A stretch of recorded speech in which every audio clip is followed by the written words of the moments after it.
This time on Watchers of Tomorrow, remember the dull background music, Wesley?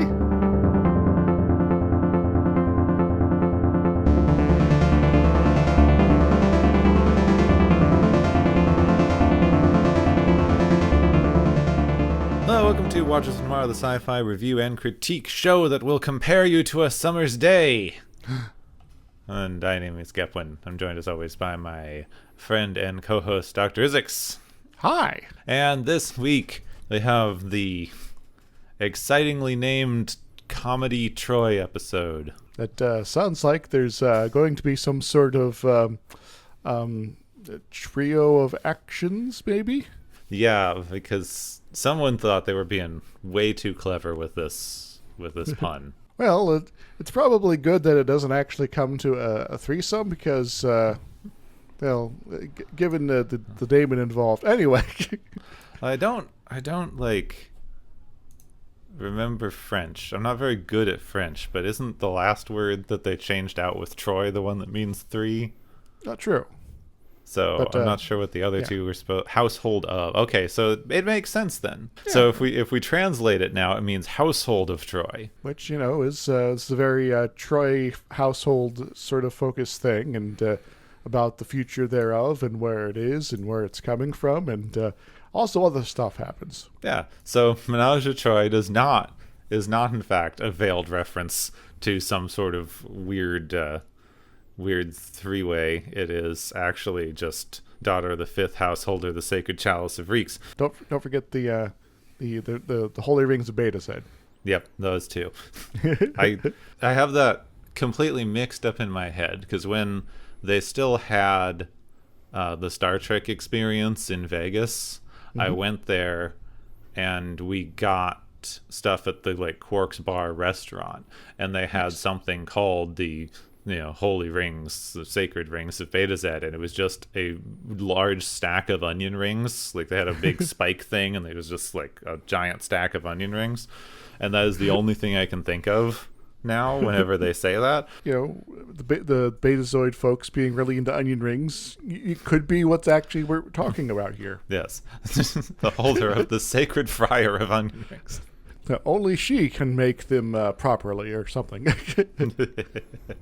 So, of course, as I said, this episode is Menage a Troi, which is another Loxana episode, which means it's a comedy, because all of her episodes in Next Gen are comedies, until they get to the weird drama crap they keep trying to do in DS9. There was one non-comedy episode for late in the season. We'll series, get that later.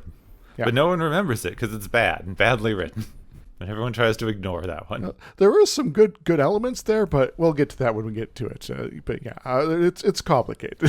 This episode was written by Fred Branson and Susan Saget. Branson is best known for Missouri. Wait, no, Missouri? That's a town. Branson, Missouri. Wouldn't Missouri be known for Branson? I think that doesn't work out the way you want that joke to work out. I know. That's okay.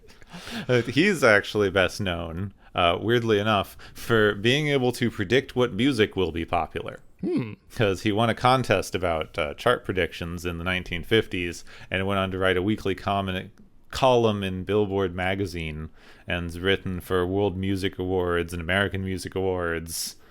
He's appeared as an expert judge, witness, I don't know what they do on this show, on American Idol. So he does a lot of music stuff, actually. Yeah, so having a musical element to this episode makes sense. And previously, he wrote an episode we watched for the animated series, The Counterclock Incident. And he will later write a bad drug PSA masquerading itself as an episode of Star Trek. The game. Because, game addiction, drugs. He'll let someone take over the ship, Yeah, just all they have to do is make you play video games enough, and you'll be pliable and stupid. Yeah, that's how it works. And also Sackett, who was Roddenberry's assistant from 1974 until his death in 1991, and she co-wrote this episode as well as the game, which we talked about. It's like And there's she's some also sort of authored duo. several books about the making of Star Trek and the entertainment industry. She does show up as an actress a couple times. One episode of the TNG in the Neutral Zone is a random background ensign, so, you know. Yeah, if you hang around long enough, eventually someone will hand you a uniform and go, here, stand there. You look like you'll fit in this, put it on. Now, this episode centers itself, at least at the beginning, around like a trade conference. So there are 100-something guest stars. So I'm going to talk about these few important guest stars. Yeah, like Karel Strucken, right? Yeah, because he's definitely somewhere. Shows up for I mean, like 2 he's minutes. always in here because he's just great. He's in all of these episodes.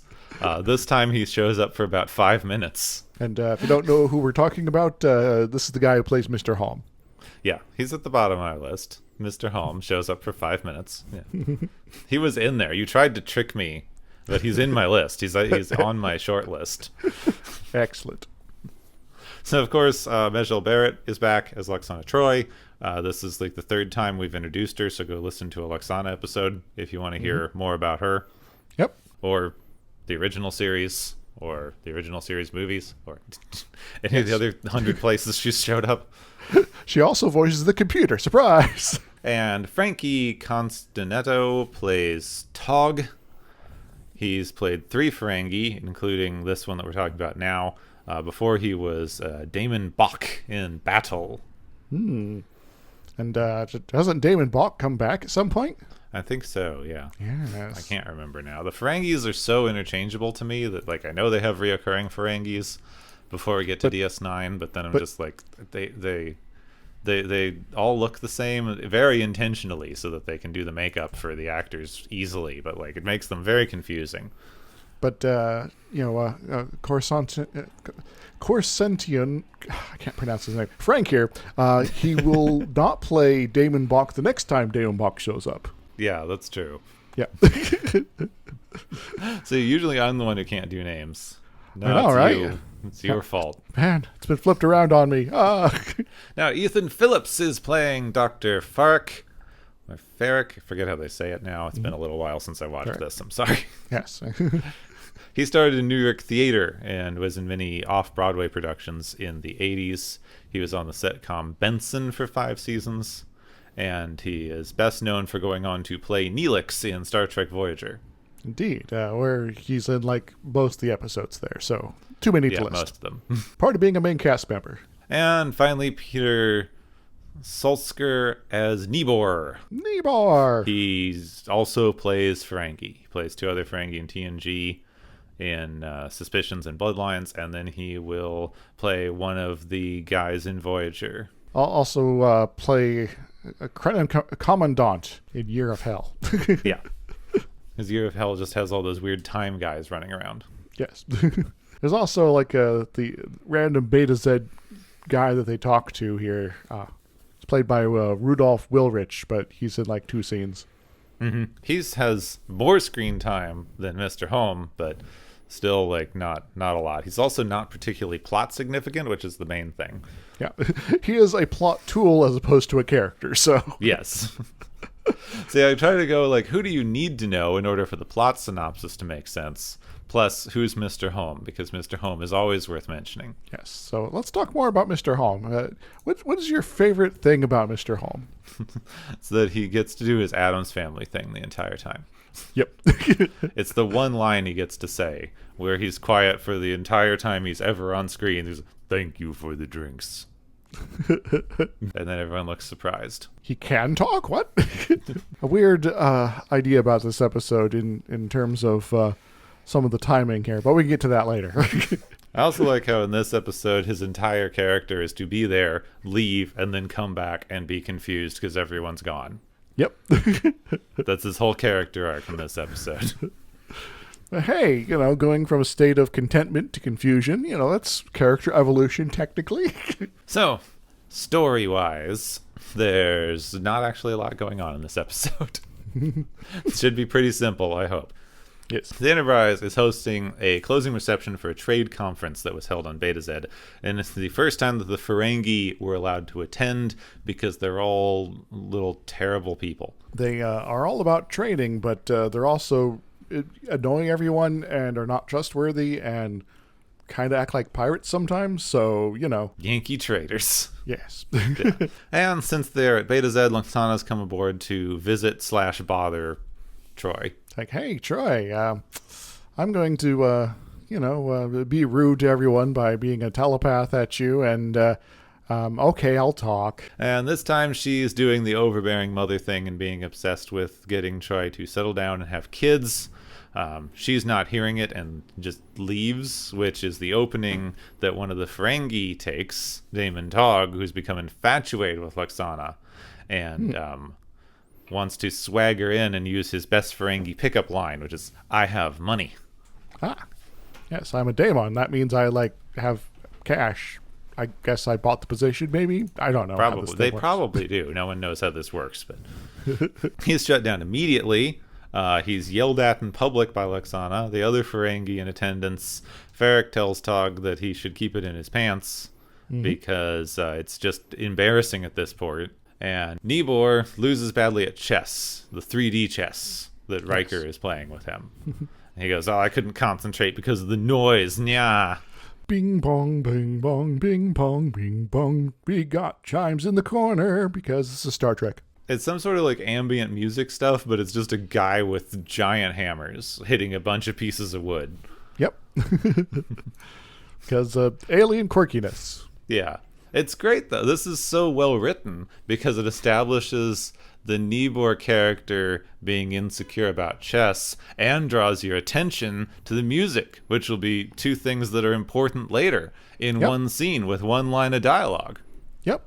So this is foreshadowing and setting up. So Troi visits her mother later in her quarters, and she's quite upset that a Ferengi would even try to talk to her because he's a little creep. But at this point, we're getting a little bit overemphasizing on the species part and not that he's a little creep part, so... Yeah, it's like maybe chill down a few notches at least, maybe? Yeah. She also doesn't believe Troi could ever be getting satisfaction out of her job because she needs to get married and have kids because that's what made her happy. It's also the only thing that she can imagine making other people happy. Unfortunately for everyone, they don't get around to letting her decide to have kids until the TV got... the end of the TV era, basically. Yeah. They don't let Troi get around to having kids and see whether or not she's happy until TV got so dark that no one's allowed to be happy. Hence what happened in Star Trek Picard. Yes. Oh, good episode there. Oh, Troy's upset that her mother is not taking her seriously as an adult and leaves again, because this is mostly what she does in this episode, is talk to her mom for a few minutes and run away. Yeah, maybe there's some leftover, animosity from something before this, but we also know that Troy's gone and hanged out with her mom on occasion before this particular episode, so feels like there's some sort of subtext here that's beyond the 80s 90 trope of all women must get married and have kids to be happy. No, they're trying to make it some kind of personal problem, but they're still doing it a bit too hard for the fact that it is an 80s 90s trope means that it's still the 80s 90s trope, even though they're trying to pretend it's not. Yeah. Which is a theme we're going to hit a lot in this episode. So we go on and get some exposition in the waiting room because Wesley's being smart and he's heading off to the academy again. Again, congratulations, etc., etc. And Riker is basically ordered to take shore leave with Troi because he's been working too hard. Riker, you're standing here. Go take some shore leave with your ex. Or not, because they go to a park on Beta Z where they find a flower that they planted when they met that makes jingly noises, and they make out. So they're no longer ex. Which completely ruins the continuity, because in Insurrections, she says she never kissed him with a beard before. Ta-ha, I got you, writers. Well, I have angered the continuity gods. So maybe the thing on Riker's face at this point isn't a beard. Yeah, it's a parasitic organism that everyone's too polite to talk about. Does he know he has a treble still stuck there? No? Okay. They're interrupted in their making out by Luxana, who's having a perfectly random, ordinary picnic in exactly the place they are. And really, if Luxana wanted, Troi to, hook up with Riker, this is the thing you don't want to be doing, actually. Yeah, she's like, ooh, she's doing the thing I want her to do. Let me get in the way of that. Yeah. Perhaps the thing that she enjoys is being able to bother her about being married more so than wanting her to actually be married. Gives her something to talk about, I guess. She offers Riker a piece of kale that is apparently warm or something. I don't know. It apparently has like some sort of weird, chemical process action going on inside that makes it like a muscle, maybe, and so it's just perpetually warm. So apparently, the original write-up for this scene, Roddenberry had some very specific script notes about the shape and general veininess of a vegetable that she was supposed to hand Riker. Oh my. Yeah, very oh my. That was ignored, apparently. Probably for the best. So Lwaxana sends Mr. Holm away to get something so that he can be gone and give a reaction shot later. Yep. That's his whole thing. So while they're trying to enjoy their picnic, Tog arrives. He had to return, even though they left the system, because he couldn't get Lwaxana out of his mind. And he is willing to kidnap them all, beaming them to his ship. Surprise! So romantic. And maybe this is how Ferengi culture works. We don't know at this point. And, oh, hey, Mr. Holm, how you doing? Yeah, he just shows up and is like, huh? And too bad you're not too much of a talker because, in order to, like, go and get help and all that, and this might be a good opportunity for someone who's able to communicate clearly to go do that, please. Thankfully, he is on a planet full of telepaths. Yes. So apparently they were all knocked out at some point because they all wake up behind a force field where Nibor's playing chess outside. He reports that they're awake, and Lwaxana and Troi are beamed away, but their dresses are not. Oh my. Some sort of dude transporter. Yeah, Ferric explains that females don't get to wear clothes, and Torg's now willing to threaten Troi in order to get Lwaxana to stay. I think he might be a dick. Maybe a little just bit. Putting it out there. Yeah. He mostly wants to use her telepathic powers to make him good at business deals. So, Lwaxana psychically tells Troi not to worry because she's going to manipulate this little perv. And she asks us to discuss things with Torg alone, so Troi is transported back to the brig. All right. Well, Troy's out of the immediate danger here, so that's good. And, all right, time to start manipulating you. Yep. So it is also nice that they let her and someone she has a previously established relationship be the ones in this scene so that we don't have to think about her just suddenly showing up next to Riker naked. Yes. I guess there is the outfit still there, but hey, Deanna, if you want to put on your mom's outfit, that's also an option now. Congrats. So Wesley gets to have his own little scene about realizing that he's going to miss everyone on the Enterprise when he leaves. They're also scanning for communications, but they're out of range for a bit, So the real takeaway here is that they're going to do a thing that's going to make them out of communication so that they can't immediately know that the kidnapping happened. There's going to be nebulas and pulsars and who knows what else, maybe a giant floating head. You never know. But we're going to be out for a couple days, so we'll be back, though. We'll be back to find out that people were kidnapped, and this makes sense why they didn't immediately go to rescue people. Mm-hmm. So Nibor loses at chess to one of the Ferengi. Again, Riker makes fun of him, because he's bad at playing chess. Yes. But he's like, oh, well, you beat me then if you're so good at it. He's like, I'm not playing chess through a force field. Oof. It's not fun to play. Mm-hmm. But Nibor is so obsessed with chess and winning against Riker that he lets Riker out so that he can see the board and play. Yeah, Nibor's not an idiot. He does have his weapon ready just in case Riker tries something. Yeah. Otherwise, Lwaxana is distracting Torg with talk of her previous husbands. He doesn't want to hear it. And we cut to Nibor on the floor because we didn't know how to deal with the gun. So, Riker just hit him. Yes. Off-screen punch to the face. By the way, Gep, when you did skip a little bit of an awkwardness there where Lwaxana, Nibor, or Tog, there we go, kiss for the first time, and then we cut to Diana having a reaction shot. Oh, yeah, that's true. I didn't know how to get that in well.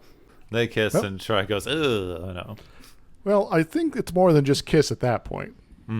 So, after all this punching, Riker can let Troi out of the cell. And they need to activate the ship's communicator, which means they need a command code authorization. Since, Troi and Lwaxana can communicate telepathically, Lwaxana can get it from Torg and then tell it to them. Oh, that's quite useful. It's, You have a secret communication means in order to get the communications active. Oh, yes, that makes sense. Okay. So Oksana asks to make Chorg a drink, but she needs access to the computer in order to teach the replicator to make something fancy. And Chorg is halfway through giving his code when Ferric runs into the room and goes, "You are being manipulated, stupid person." So, like, the doctor, Ferric, is just, like, in... like just around the corner, I guess. That's like where he just hangs out. Yeah. And this is apparently also Togg's bedroom, maybe? I'm a little confused about how the design of the Ferengi ship works now. I don't know. You know how it is. All the Ferengi have to leave all the women back on the planet, and they're out in space for a long time. Oh, so they're roommates. Yeah, they're totally just roommates. Ah, oh my God, they were roommates. So the upshot here is that Ferric wants to not actually get Lexana to cooperate, but math her neural pathways to figure out if he can replicate her powers. But the process could be deadly. Well, thankfully you have a piece of equipment from the that used to be a warp core in another episode, so, you know. Yeah, so that probably does something. Torg doesn't like the idea of killing her, but Ferric is going to report him for misconduct if he doesn't hand her over to be studied. Gosh darn it. All right, I guess I'll put this person I've fallen head over heels for in grave, deadly danger because, you know, my job's on the line, I guess. So the Enterprise is finally back from their scanning and whatnot, and the Beta Z government contacts them immediately, goes, "Oh my God, where have you been?" You know where we went. We said we'd be back. What's up? Their people disappeared. Then they're gone for days now. So, you know. They go to scan the garden where they were last seen and find Ferengi flowers that Torg brought. So it's interesting that those were just sitting there for 3-4 days. Well, you know, especially since they described them as, like, being in the pond, I guess. You know, we do see Lwaxana, like, toss them aside, but, you know, she wasn't standing right on the edge of the pond, so... Yeah. Also, it suggests that this meticulously manicured park, no one cleans up, ever. Yes. Maybe it's all done automatically by, I don't know, robots or, yeah. I don't know, one of the plants. And they missed these flowers because they knew they were plot important. So anyway, now they know that the Ferengi have them, but the Ferengi ship's almost as fast as theirs, so they could be anywhere by now. So I guess we gotta figure out where to go. So how do we do that? Yeah. Well, no one knows yet. But Riker is a clever boy, so he can't get to the communicator without the access codes that they couldn't get. But he can manipulate their warp field oscillation, which might let him hint a hidden signal for the Enterprise. Wait, I've seen this trick. It was in Short Circuit 2.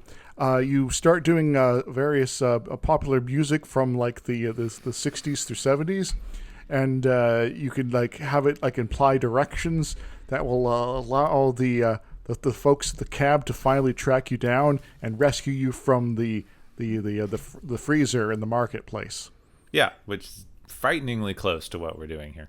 I think the number of times that they actually do this, like, it would be pretty useful for any of them to learn Morse code. Yes.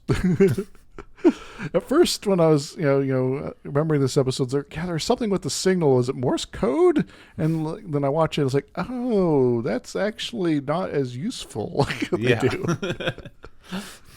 Especially given how it turns out later. So the Enterprise scans the Ferengi ship. Mostly gets background noise. Wesley thinks he hears something familiar, but he can't quite figure it out. And then he had to go, because the ship that's taking him to the academy is running late, and he has to get taken off to B places, even in the middle of an emergency. Yeah, sorry, Wesley, but you're being written out of the show forever. Bye. So Wesley gets his stuff, hugs his mom, says goodbye, then remembers where he heard the stuff before and runs out of the transporter room and back to the bridge. His ride has to leave, but he needs to hear the subspace distortion again. They're like, "What are you doing here?" He's like, "No, play the distortion." Oh, okay, so... Fine. And he's like, "That's the music. That's the music from the reception. It was a coded message." Coded message just for you, Captain.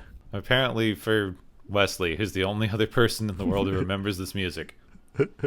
Everyone else just thought it was background nonsense that they'd Like, be why don't tuning they out just for have it. a standard code at this? This is like the fourth time they have to do this.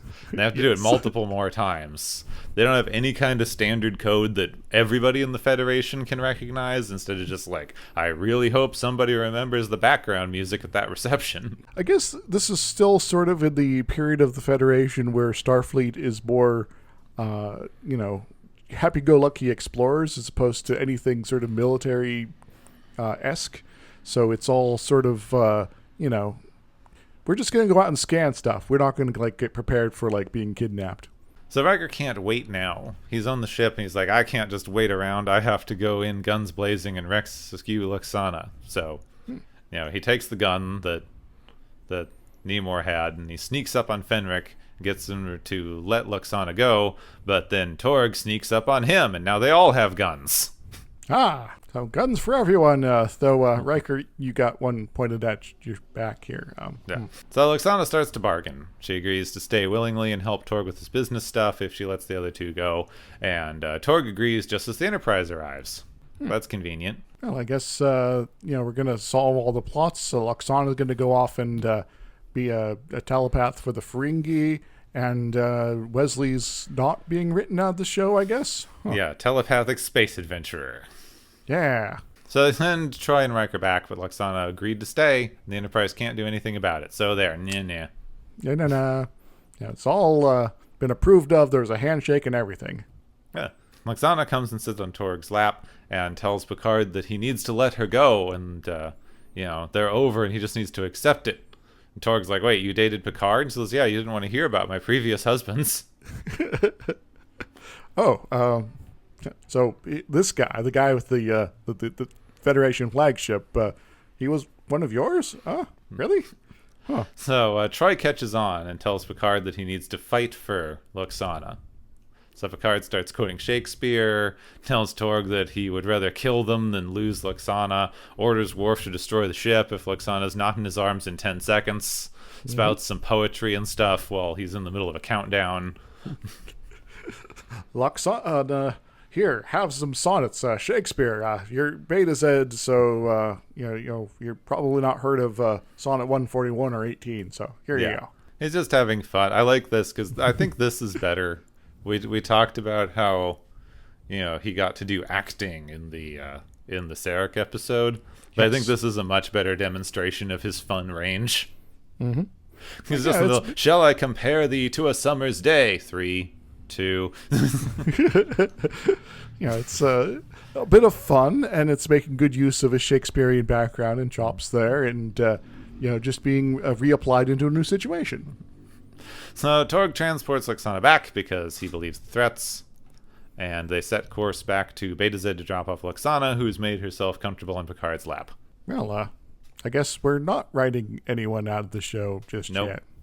Yeah, back in the ready room, Picard congratulates Wesley for saving the day again, but since he couldn't get back to the Academy in time for oral exams, he needs to apply again next year. But, he's convinced that it'd be fine because Wesley shouldn't be acting ensign anymore, and he grants him a field promotion to full ensign, so he gets a nice red uniform, and then that's about it. He gets a red uniform instead of the brown-gray thing he was wearing. Yeah, I think Picard is like, I had a weird day. I want to do something for me. Wesley, get rid of that terrible sweater of yours. Yeah, I'd love it if I never had to see this sweater again. Thank you. Get a real uniform on, kid. Here. That's Menage a Troi, which is just a fun episode where they got to let Luxana have some fun. Mm-hmm. And as that, I think it works. Some of the rest of it, yeah. So, yeah, it's... I will not say I it's one of my favorites or anything like that, but Luxana is always great. But some of the I guess the what's the right term for madcap adventures that are not as necessarily as madcap as you want. I don't know. Yeah, tame. It's too tame. Yeah, especially with a name like this, Yeah, well, they can't do that on 90s TV. But I guess we do learn a little bit more about some of the Beta Z culture, kind of, maybe a little bit more about the Ferengi a little bit, but it's more of we're going to have a mashup of these cultures and just kind of see what happens. Yeah, which, it's not bad for that. I think it's interesting. I was thinking that, like, it wasn't as good as some other things, and it does have a little bit of a weird conversation with the kinds of tropes that it's using, because it's trying to do something else. It's trying to, like, poke fun at or do some other things with the kind of, like, sexist tropes that it's using, but it's still using some sexist tropes at the end of the day, regardless of whether it's trying to do something interesting with them or not. So, like, the naked transporter is like, oh, it's funny because the Ferengi are terrible and you're supposed to, like, think they're terrible, but you also get, like, fake nude shots of two actors. So it's like, all right, well, there's some nudity, kind of. It's more really implied than anything, but, It's as much as you're going to get for, TV there. Yeah. I guess there is, given the constraints, that it's kind of doing what it can, and I guess I can respect it for that, but the constraints from the how that are on the show keep it from really going as far as it really could be in terms of making these applying these in a fun sort of way. You could make it sort of applied. I think the cost of living, which is another Loxana episode, does this sort of stuff a bit better. It's also a bizarre episode in its own right, and so I will say that I probably prefer that one because it's more, I guess, using some of these elements as a liberation, as opposed to, wow, aren't these Ferengi sexist, and also the Beta Zeds are maybe sexist but in a different way. Well, you have an interesting one in there because, like, they haven't established the whole Beta Z naked wedding thing at this point, but knowing that, and also knowing that Loxana's always been presented as very sex positive, unashamed, etc. Yes. You do hit kind of an interesting thing, even if unintentional, of nudity and body image don't really bother her particularly, but they do bother her in this instance because it's being forced by this little creepy guy. Yes. So it's kind of an interesting thing to look at on how they have, it's not the fact of nudity that is a problem. It is the forced nudity and the way that it's being leered at by this little, Ferengi creep. The context. Which I think kind of gets into kind of what I think is kind of the only particularly interesting thing to look at in this episode, which is I don't know if it's intentional because, like, they're just stacking a bunch of tropes on top of each other. But I think that this episode's kind of fun in the way that it's stacked tropes on top of each other, that it has basically become a examination of manipulations of masculinity. Yeah, that's one way to look at it, yeah. Because every like, evil character, all of the Ferengis, are representing some kind of stereotypical negative masculine trait. Torg is very horny and manipulative, but kind of dumb and thinks with his ears. And Nemor is very self-centered and prideful in that he every time that he loses his chess game, he gets increasingly more angry and easy to manipulate. Yes. He lets his ego dominate his thinking. And then, of course, the Doctor is just evil doctor guy, which, you have a masculine stereotype in there. It's a weird one that doesn't actually interact with the rest of the episode, though. Well, I'd say his sort of negative masculine stereotype is, business is most important, and anything involving anything beyond that, be it love or not, is of lesser importance. We must always be focused on the mission 100%, and don't you dare deviate from that. And then the kind of unintentional but interesting thing that I think is in here is because the Federation is shown to be sort of beyond that, at least in text, if not in, like, the actual stuff we're shown. But textually, they keep saying that the Federation is beyond this kind of petty gender stuff. Yeah. So they're able to use that to essentially manipulate the Ferengi at every turn, because they still care about it. Mm-hmm. So Lexanda's able to do what is admittedly a sexist trope of using her sexuality to manipulate the horny guy. But because we can understand it in this context where the Federation is, like, beyond this, we get to look at it as more of the people who can view gender and sexuality not as, like, an inherently important thing, but as sort of a performance you can put on, are able to more skillfully utilize it than the people who still consider it an important and core part of their identities the way the Ferengis do.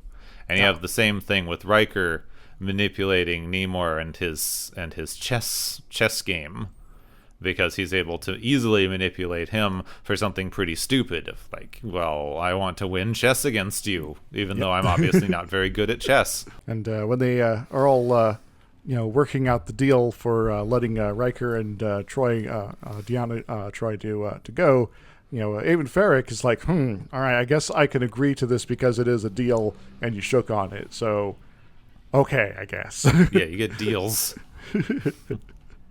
This fits with my all work and no play sort of philosophy. So, like, I don't think that it's intentional, but given the context of the show itself, and then just them somewhat unthinkingly stacking several different mildly sexist tropes on top of each other, they accidentally wound up with something interesting.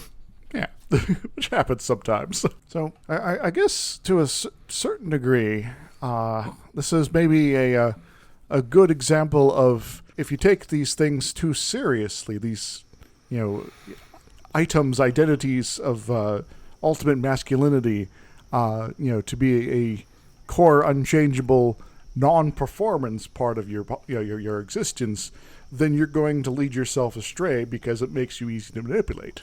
I wonder if there's anything in the world today that might have some reflection in this sort of thing. I think there's a weird thing in there, because we've gotten a bit kind of you're supposed to give up a lot of stuff, especially masculine stuff, because we've gotten into a weird thread of it all being terrible and evil. But I think that one of the things that you can look at here, particularly, that might be an interesting takeaway, is if you look at Namor and his chess game, the main way that he's being manipulated there is because he has to believe his own bullshit about it. Because he can't accept that he's not that good at chess and needs to improve himself. He's wrapped up some part of his identity in being good and smart at this thing, and that makes him manipulatable, because he keeps making excuses that he has to believe in order to believe that he's not actually bad at it. Yeah. The music distracted me, or I can't do this thing or that thing. So when he's winning and the other person goes like, oh, it's because I can't see the board, like, that's not an obvious manipulation. That's the same thing that he does in order to justify why he loses chess to himself. So it is a equally valid argument as all of the ones that he's using to be able to hold up himself as someone who's actually good at a thing he's not very good at. This kind of reminds me of the thinking of conspiracy theory. That, I can't ever be wrong about this thing that I believe. It's the whole world that is wrong. And I'm going to keep changing what I believe in order to prove it for certain, yes. And I was never wrong to begin with. Yeah, I think the only way that I can think about it with gender stuff is one of the most important things, I think, is to just not believe your own bullshit. Yeah. Maybe you can posture and do stuff. I've done that. Like, I've done fun masculine posturing with friends because it can be fun. But you need to, like, do it because it's fun, not because, you believe something about it and it's core to your identity. And if it is core to your identity, you maybe need to look at, why it's core to your identity and figure out what you're getting out of that. Yeah. I suppose, I've done similar stuff myself. It's like, oh, yes. All right. So, I tend to be someone who tries to remind himself that to be humble, but sometimes it is fun to cut loose. It's like, all right, I'm going to play this video game with some friends, and I know I'm actually pretty good at it. So I'm going to play up my amazingness and totally own the noobs here. And there we go. Mm-hmm. But at the end of the day, I also understand, there are people that are way better at this than myself. There are circumstances where I can make mistakes. There are plenty of opportunities for someone to surprise me and get the upper hand without me really, paying attention. Perhaps because I am in that mode of playing myself up, and I'm focusing too much on that as opposed to actually getting the game sorted out properly. And so it's very important to keep those things at the back of the mind, even if one is engaged in that performative sort of posturing. Okay, at the end of the day, it's like, all right, you beat me. Let's have a friendly handshake and do all that cool sportsmanship sort of stuff. Yeah, I think that I don't do a lot of competitive stuff anymore because it's always hard for me to get out of the mindset that I'm supposed to just do the competitive stuff as well as possible. But I think at the end of the day, with all of this stuff, it's like if you're not having fun, then why are you doing it? And maybe you should just stop, and it's not really that important. Take a breather and think, maybe it's okay if I do something else for a little while, maybe. The phrase that is popular these days is, to touch grass and things like that. But that tends to be a little bit more focused on a few specific areas. But it is kind of applicable to things like this as well. Because if you're able to get away from that certain sort of perspective, that certain sort of mindset, even a little bit, you can find yourself realizing, there is, in the moment, it might be the 100% thing that matters, but at the end of the day, it kind of doesn't. And that's okay. It does matter, though, Gabwin. Yeah. You do. But yeah, so we've talked about Nibor, and as far as Tog goes here, if you are going to be horny all the time, maybe take a little bit of a chill pill and learn to respect other people's boundaries, because sometimes they don't want you leering at them. And, if you find yourself able to, be a little bit more respectful, there are people that respond well to that and may even find that attractive. That, oh, hey, this is someone that I can interact with and not feel like they're looking at me constantly as a piece of meat. I think that the main thing to take away from any of this, because you keep, we've got too many rules about it. We've got too many people talking about how you're supposed to behave. And it's all very, very simple. You can be as horny or not horny as you want, as long as you're doing it consensually. Mm-hmm. And yes, straight cis people being particular kinds of horny and into things that you might think are completely normal is in fact a kink, and you do have to talk to people about it. Mm-hmm. Like, you're fully, most your clothes on missionary style only. Think about, the beautiful roses or baseball at the same time in order to make things last long enough for your partner. That can be your kink. And that's okay, Yeah, that's I've known way too many cis straight people who are like, well, I don't want to talk about things with people. That takes all the romance out. Or I don't have to talk about stuff because I don't have a kink. That would be weird and wrong if I had a kink. It's like, just accept it. Everything you're doing is some level of kinky, and you should probably talk to people about it. And if you do, you'll have a better time, and you'll be able to figure out what everybody wants to do, and then you can do it, and you don't have to feel guilty and weird about it. Yeah, and laying out the things that you're not interested in is also important. There are folks I know that are kinky as hell, but they're not into X, Y, and Z, and sometimes these X, Y, and Z tend to be associated with things that they do enjoy, so they need to make sure that they're communicating that properly. And, just this is the same thing, but the things that you're not interested in is most of these things in the possible universe of possible kings. And that's okay, too. Hey, there's a whole... I forget exactly what the context of this was. There was an article a while back where the person writing was saying that they were going out with some guy, and then the guy said that they wanted to establish a safe word, and they were like, oh no, I had to leave, that's terrible, how weird and creepy.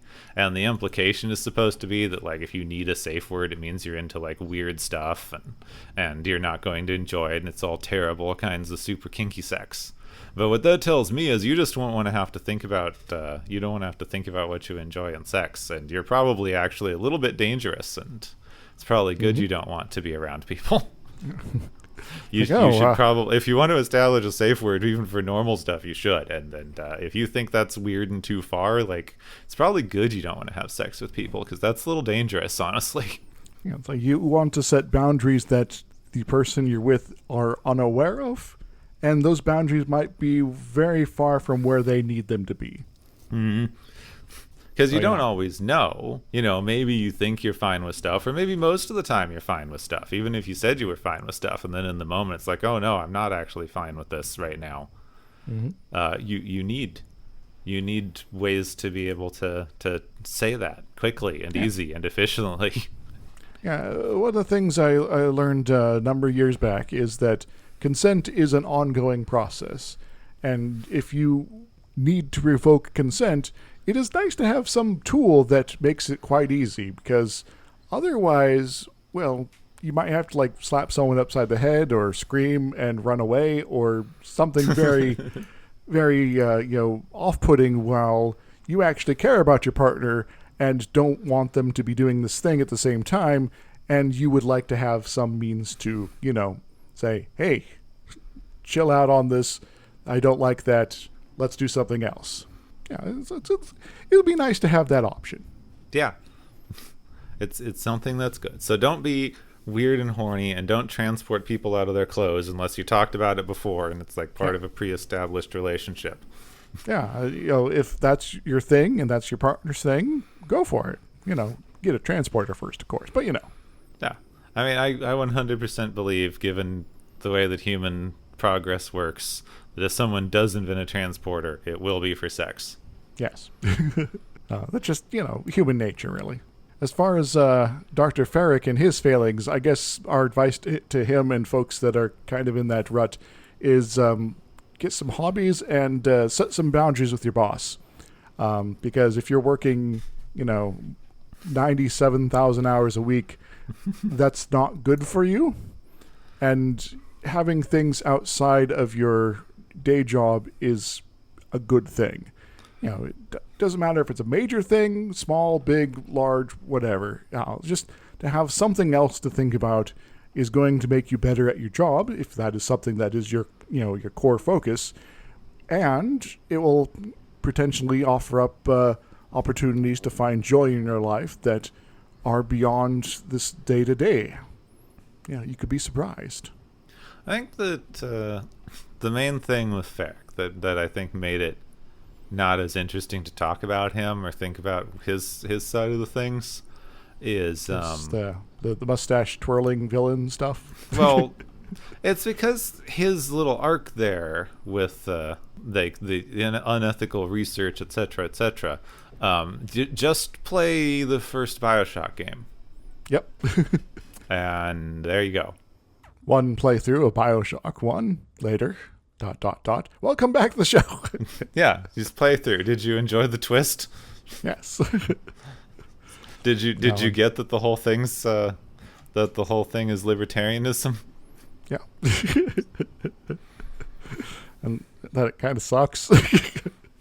I guess technically objectivism. I'm going to call both of them Randianism because it ticks them off, and yes. I don't respect them. Elements I can understand, but there are parts where I'm just like, have you really thought about the consequences of setting things up like this? No, they haven't. Because there's going to be some consequences, and well, here's a good example. I don't know. I might cut this out, but there's a whole thing that my partner was talking to somebody at an event we were at a long time ago, and this person was an Arizona libertarian, which if you live in Arizona, you know what is. Otherwise, I don't know if I can fully explain it.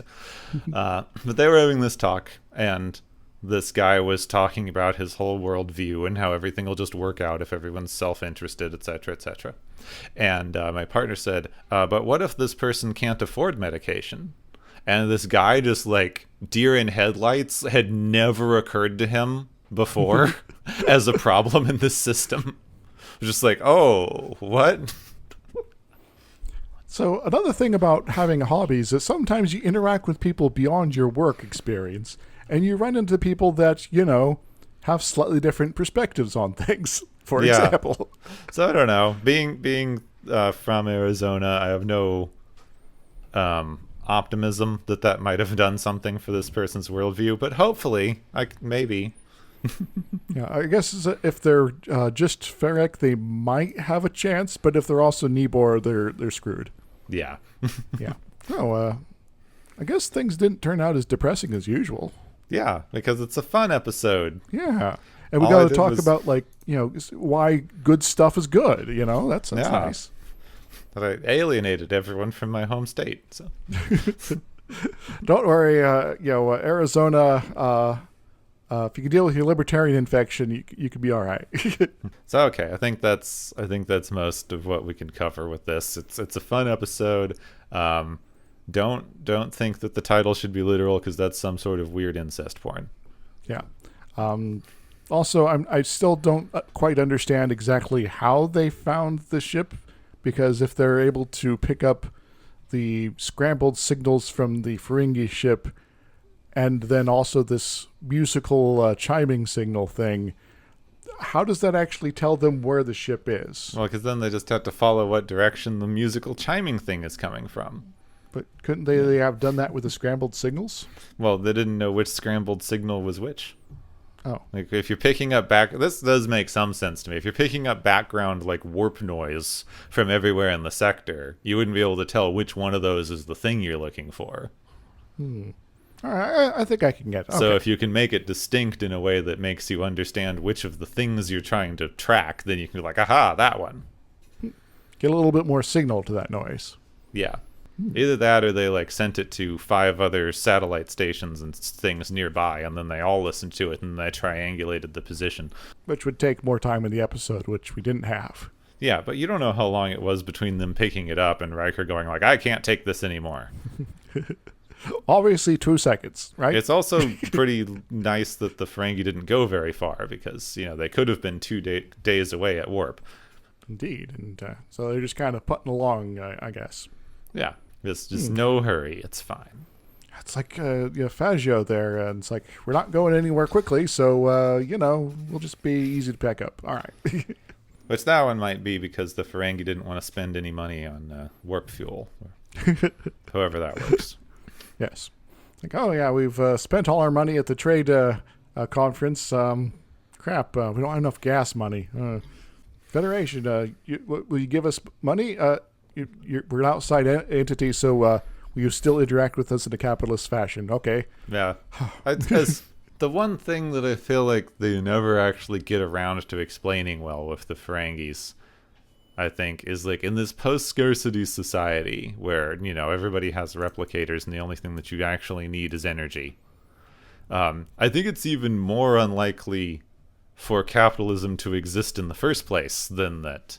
We consider the unlikely scenario to be the Federation, and then the Ferengi are the callback. But the Ferengi seem like it's weirder that they're there, in fact.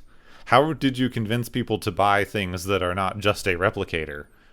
Yeah. It seems like you would have to buy a replicator and then nothing else ever. Maybe it's all about the intellectual property rights for the thing you want to replicate. Yeah, but they don't really talk about it that way. That's my point. There's ways for it to work, but they should explain one of them. Yes, but, this is Gene Roddenberry eras of Star Trek still, so we're not going to explain things like that because it'll be too complicated. Yep. And then later we're just going to kind of pretend that we don't have to think about it. Yeah, shush, it's fine. Never mind. Aren't the Ferengis funny? Don't you think the Ferengis are funny? Look at him say a funny thing. Mm-hmm. Don't stop thinking. Stop thinking over there, you. Well, I suppose it's we've kind of hit the point in the series where the Ferengi have gone from overwhelming dangerous threats to these guys are quirky and manipulatable, so they're not really a threat, but they are trouble. Yeah, well, now they've decided that the Ferengi don't work as a main villain, and they brought the Romulans back. Yes. And then they're going to bring somebody else back in a little bit, but, that's a couple episodes in the future. That's 2 episodes. Yes. Yeah. Spoilers, surprise, I guess. Maybe. Yeah, we didn't say it. Like, a thing is happening soon. Spoilers. Yes. I guess. Yeah, we got something else to talk about first. But before we even get to that... Yeah, before that, it's the Galaxy's favorite game show! Woo!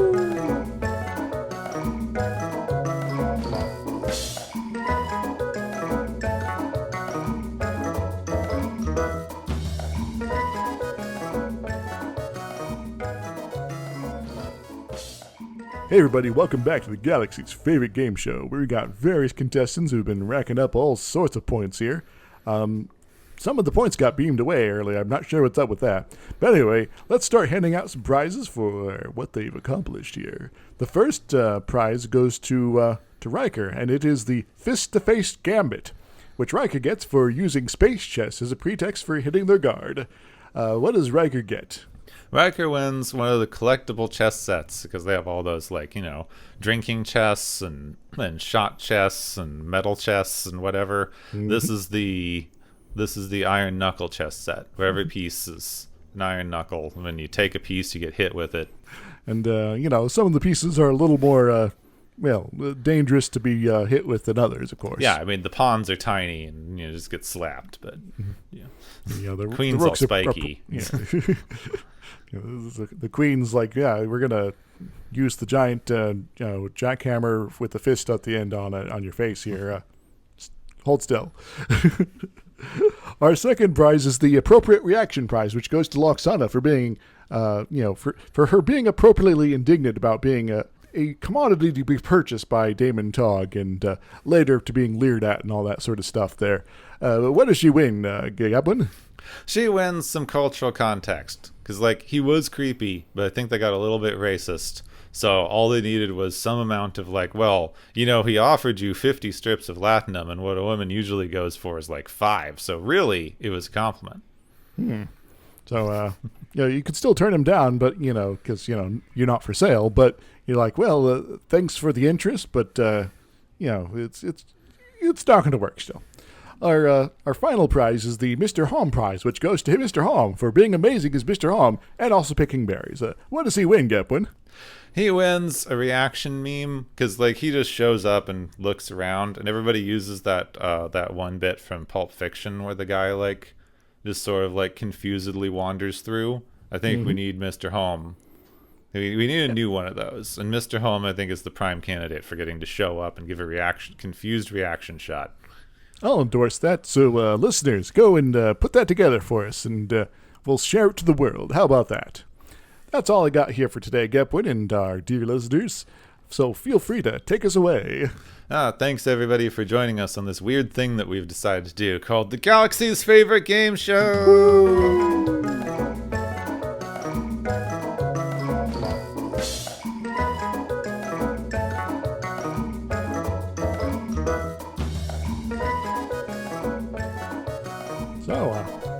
Would you like to evolve to a higher plane of existence?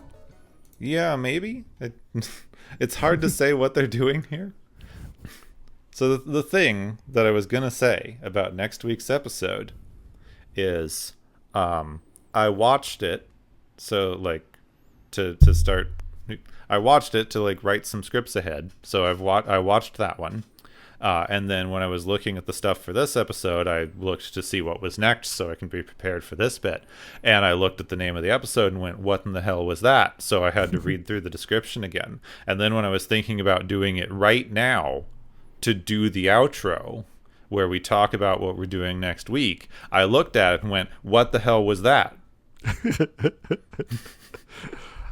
So in other words, it's a little bit of a forgettable episode. Because, Somehow. Yeah, I have watched it and read the description 3 times, and I still have trouble remembering what the episode is. If I recall, there's some sort of love subplot as well. Maybe if you focus on that instead, it'll help. Maybe. Yeah, some kind of... Oh, yeah, he's like... I forget who he's with in this, and he's like super healy. I forget. Does Crusher like him because he's super healy? Something maybe, going on there. And we're going to run into the planet Zarkon, which sounds like a Power Rangers villain. It really does. Yeah. Zarkon. Zarkon. He is transforming and he's becoming huge. The sequel to Zardoz. The starship is evil. The gun is better than that, I guess. Yeah. So next week's episode is, I don't know what it's trying to do. It thinks it's doing some sort of hard-hitting commentary on racism or something. Some kind of bigotry. But the episode doesn't know what it's doing. It doesn't know what it's trying to say. And I don't particularly know how to describe what it's trying to say, because it's not a good allegory for anything, but it's definitely trying to be an allegory for something. The embracing of progressive thoughts, maybe? Maybe. Versus general conservatism? Yeah. Maybe? Yeah. I guess we'll try to figure it out next time, I suppose. Yeah, that's kind of the job. Yeah.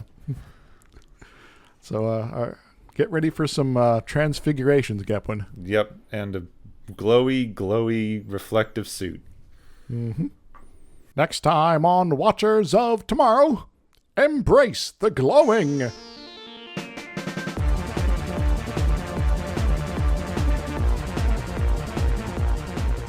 You have been listening to Watchers of Tomorrow, a podcast on science fiction media. Find and listen to Watchers of Tomorrow on Podbean, YouTube, Spotify, iTunes, Stitcher, Digital Podcasts, Pocket Casts, Google Play, and many more places where podcasts can be found. If you enjoyed our podcast, make sure to subscribe for more. And make sure to rate your experience or leave us a review. You may find Gepwin on YouTube as Gepwin and on Pillow Fort. You may find I, Dr. Isix, on YouTube and Blue Sky. Music is Waveform and Mori's Principle, both by DRKRN, and Quirky Dog by Kevin MacLeod. Check out the Watchers of Tomorrow Discord channel. You may also find Watchers of Tomorrow on Tumblr. Make sure to share the experience of Watchers of Tomorrow with your friends, loved ones, enemies, alien overlords, and your doppelganger from the mirror dimension. Have a good day, and ahead, warp factor heckin' fast.